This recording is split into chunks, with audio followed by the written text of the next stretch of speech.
Welcome back to The Unknown Angler. Today we're going to head to Cape Cod and catch a striper on a crab fly, and then I'm going to show you how to tie that crab fly.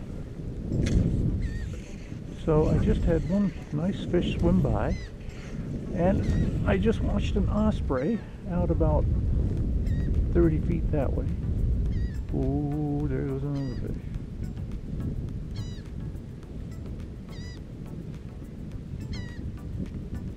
This guy's coming right at me. Right here.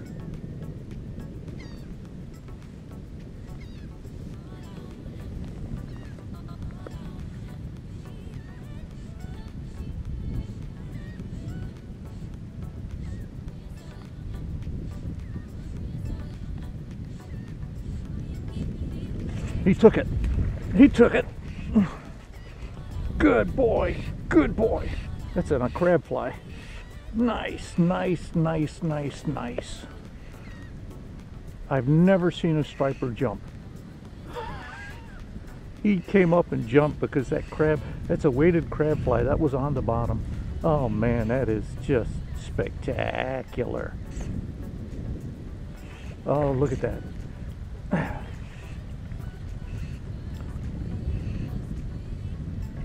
Holy cow. Not a huge fish, but you know what? I'll take it because that's my first official striper on a crab fly. I've been tying them for years. I've been reluctant to fish them other than when it's sunny days on the flats and you can see forever and see the fish take them. He came in right around here and then beelined it out, and actually he must have seen it coming through. Picked it up. Out there. He actually went out and found it and grabbed it.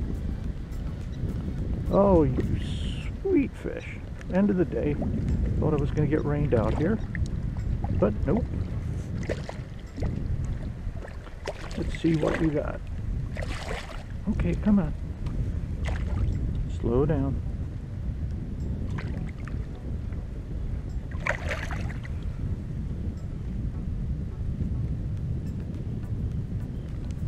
There we go. Look at him. Covered in sea lice. Whoop. Sorry. Covered in sea lice. Oh, you're an old guy. Oh, grizzly. Anyway. Not a bad fish. And... oh, there he goes.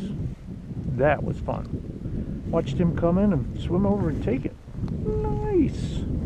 And a crab fly. And we're going to be using Mustad tarpon hooks. I like these because they're short shanked hooks. This is a 2/0. You can tie this in whatever size you would like. I only tie 2/0, believe it or not. For stripers, this is the perfect size. Anyway, I'm going to start a little bit in back of the head. Come up and do a little thread base in here. And what I'm going to do is a couple of lead eyes. So I'm using the small version of the lead eyes. You don't need a ton of weight here. You're going to be fishing this with a sinking line. It's going to get down to the bottom real fast. Anyway, so we're going to place those eyes just slightly in back of the eye. And the reason is because we're not going to, it's going to be tough. You'll see at the end, it's tough to get a nice head on these. And I'm always looking to try to tie a very neat fly, but these tend to be a little untidy. Anyway, do your normal figure-8 wraps, circle around the bottom, tie it completely off, and tie just about to where the hook starts to bend. What we're going to use next is some extra select craft fur in tan. Actually, you can use any craft fur for this, just tan craft fur. The extra select tends to be a lot longer than normal. I cut mine all into 2-inch squares, and then I cut this that 2-inch square into a 1-inch by 2-inch piece, just to get the right amount. I tie a lot of these, so bottom line is I need to really make sure I have the same amount on each fly. And then when you do that, you can grab the very tips and you can pull out the base. This is what you're going to use down here, the short stuff. The long stuff, you can save for another fly. I throw it out. I shouldn't, but I do. And then grab those tips again and pull all the tiny stuff out from in back. And what that's going to give you is a pretty nice tail that you're going to use for this fly. And there it is right there. Perfect. And you want to go maybe 1.5 times the hook shank for the tail. You don't want a really long tail here. Just want a very short little stubby tail. You're not trying to tie a quan. If you want to know what a quan is, you can look it up. It's on my site. It's a little further up. This is very similar to a quan in the way you tie it. And it works about as effective too. Anyway, don't get all hyper about how neatly you tie the body. Just make sure it's relatively even throughout. Not that it needs to be, but it'll save you later on with the dubbing brush. Anyway, now we're going to come back, and just on top of that, we're going to tie in just a little bit of crystal flash. Just a single. In fact, you know, you can forego the crystal flash. It kind of gives it just that little extra flash. I kind of tie it in there for antennas. I kind of tie it in there for the fishermen. Fishermen like to see just a little flash in a fly no matter what. So, hey, does it make the fly more effective? No. Will it fish better with it? No. But you know what? It looks great. Okay. From there, we are going to tie in a very small piece of ultra chenille. And what this is going to do for us, this is going to be a base. When we tie in the eyes and we tie in the legs, this is going to be a base for those to form, come off of. This little step right here doesn't seem that important. It's only one wrap around, and then you can tie it off.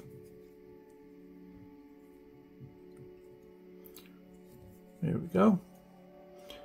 And once again, you could even dub this in if you want. You could put a dubbing ball back there, but you need something, and I like the ultra chenille because it's kind of what you're about to put in there is to get pushed out is well, it's pretty rigid, and you want it to flare out at the back with it. So we're going to add to that these Puglisi crab eyes.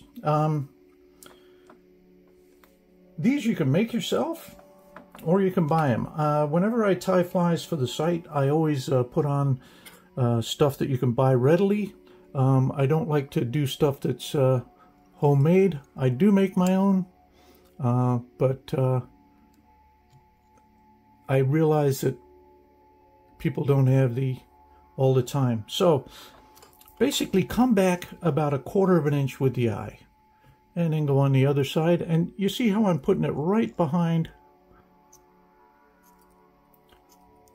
the area where I tied off. Now, make sure those eyes line up, because once you're out there fishing it, you'll be forever looking at them and saying, hey, those eyes don't quite line up. Won't really matter. You'll catch plenty of fish. And then tie forward. I like to, these are pretty thick mono eyes, so I like to tie those forward and use those at the entire body so it doesn't cause any lumps. Not that there will be any lumps caused. Wait until you see what we're about to do, because trust me, this becomes a mess real fast. So I take that eye then and I bend it back. Okay?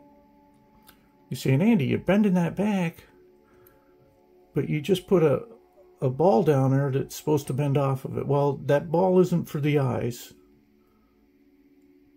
These eyes you can bend back at an angle. You can get them to sit where you want them to. That's nice. But there you go. See? how that's sitting up on there. Nice. But what that lump is for is the next thing that I'm tying on. And that is going to be some olive silly legs. Now these are the olive sparkle silly legs. You can take any color silly leg that you want to put in there. I'm using olive to keep it with the theme of the fly. I take a batch of 2 legs, tie it on one side,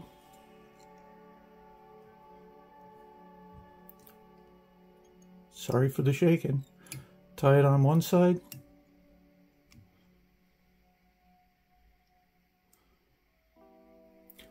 flip it over to fly, tie it in on the other, and then tie it all the way back to where that nice little nubby ball is. There you go. On that side, there you go. And we can see that, yeah, we pretty much got that in the right spot, right in the center. All right. Now, this is a real deal. This is, once again, I do make some of my own, but this is the Puglisi crustacean brush, the 1.5 inch. This stuff is incredible, and it is a pain in the butt to work with. For those of you that have worked with it, you know exactly what I'm talking about. What you want to do is go in there and just pinch off a little bit of the back, right? And now you have the wire back there. Do not tie this in a clump right here. Don't tie that clump in. Tie the wire in and leave yourself a good 1/16 to 1/8 of an inch of wire at the base. The reason for doing that is that when you make the first wrap here, if you make the first wrap with this particular brush, it is so heavy that basically it envelops your legs, it envelops your eyes, and it pushes them to where the brush is. It's kind of hard to explain it, but it makes it very difficult for you to have any kind of movement in the back. It just kind of overwhelms the fly. Now you see what I'm doing? I'm just pushing all of the fibers back as I wrap it around, and this takes a little bit of time. Don't do this fast. Just don't grab a hold of the brush and wrap it in. These things are just thick as dog snot, and takes a lot to get them nicely wrapped around. It's not hard, but a little bit of patience, a little bit of time wrapping this really works well. Get it right up behind the eye, the lead eyes that is, and then make an extra wrap behind the lead eyes. That's really going to puff things out, and you want to come forward with this now. And if you can, and this is the part where things get unneat very, very quickly. If you can, you want to try to separate out some hair before you make that initial tie over. And tie it in. Make it 2 or 3 wraps around it. And take the best scissors you have, I'm kidding here, and cut that off. Yes, because you've just ruined a pair of scissors. If you ruin as many scissors as I do, you don't have to worry about it. If you don't want to ruin a pair of scissors, then get yourself a pair of diagonal cutters. And, you know, I do have a pair of diagonal cutters. Unfortunately, the way my fly desk is, I can never find the damn things. And then go in here, push all those fibers back, and just go in and, you know, tie the neatest head you can. It's going to be a mess, let me tell you. And if you want to cut things off very close, the easiest way to do that is basically be careful with this. This stuff is flammable, so just go in there and just burn those ends a little bit. That way you're not trying to cut them off. And then, once again, Wrap in as neat a head as you can. Then go in and whip finish.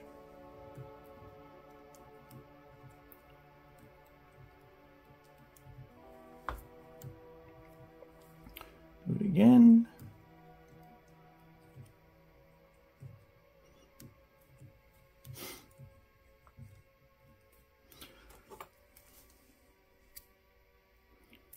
Got your whip finish off, and you might want to take a little super glue. This is optional, but I always put just a little dab right there. That's never going to come apart now. Doesn't matter whether you want it to or not, it's just not going to. All right, once you've done that, take a bodkin, go straight back, lift out, straight back, lift out. Straight back, lift out, all the way back to your back piece there. All the way back to the hook bend. And what you want to do is, if you have a rotating vise, at this point you can take it out of the vise and do this. I am not doing that, mainly because I'm trying to take a video here and I've got everything stabilized. So normally I would take this completely out of the vise.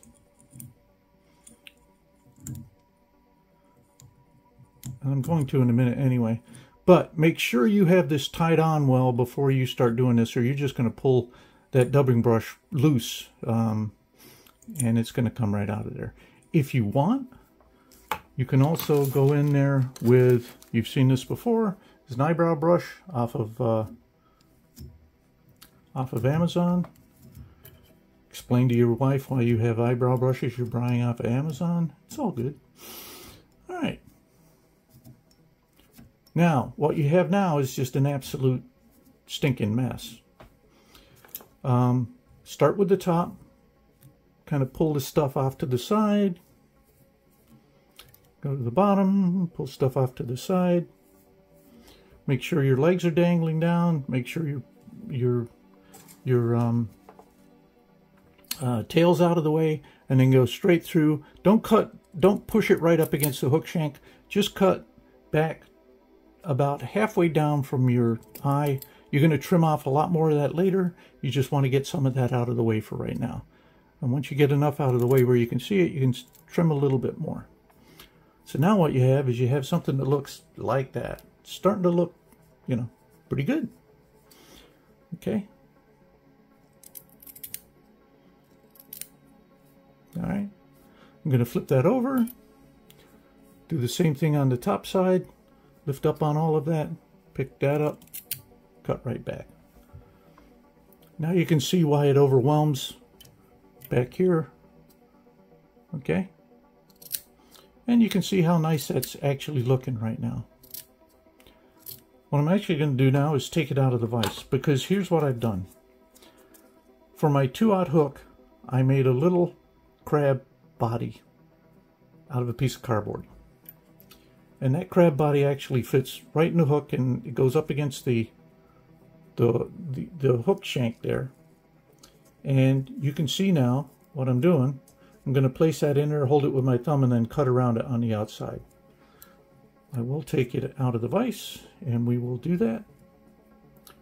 So if I pull this all to one side, get that crab body in there nice and neat, get it up towards the tip where I want it to, and then we go right around.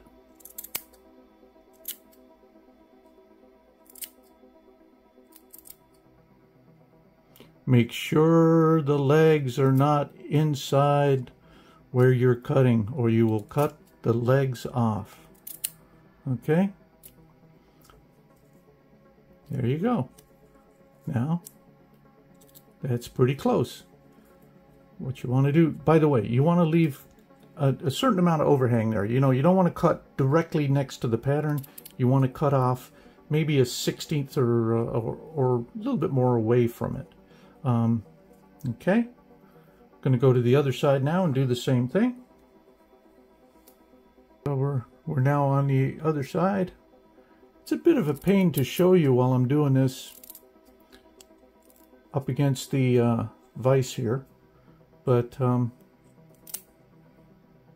it's also very difficult not to cut the legs off, so you got to be very careful. That's why I leave the legs long. We'll cut those in a second once we're done trimming.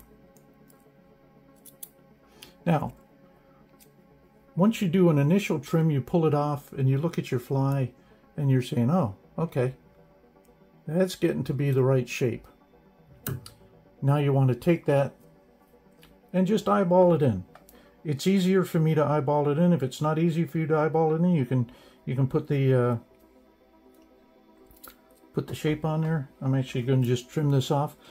And you know, the old adage, take off a little, not a lot at a time, works great here, mainly because that's exactly what you want to do. You just want to take it a little bit off at a time so that you don't overdo it. I'll put it back in the vise in a second, and we will see how it looks. So after you've trimmed it to where you'd like it, and we're pretty close to where I'd like it right now, what you should get is a relatively flat fly with a nice crabby type profile. And on the back then you have this nice tanned area that's hanging out. What I'm going to do now is I'm going to pull my legs straight out, and I'm going to cut those to within about a 1/4 inch of the, there you have it. Cut them all at once, they'll be all the same size. That's nice. There you have the legs. Now for the coup de grace, the finishing touches. This is actually the fun part, and makes for the fly. I use Pantone markers, a brown Pantone, and I just rusty color, reddish brown, go right up here, and I do 3 little bars. Okay, that looks good. And then I go in between those with a green olive Pantone marker, right to the base, right in here, right up in here, right up in here, and likewise on the back. So what you have here is something that really matches your fly. So the tail matches the fly itself. And there's a few little pieces in here. I can see this little piece on the outside. Looks a little bit off to me, so I'm going to trim that, trim that. You know, I tend to over trim these. Try not to do that. This is just a generic crab pattern. It is a wonderful, wonderful little crab pattern. And I'm going to fish it a little bit later on. You get to see me catch a fish on it. But bottom line is, it doesn't get much easier to tie than that. And sure as heck fishes like a dream. I wouldn't overweight it. The small eyes, to use the small eyes, and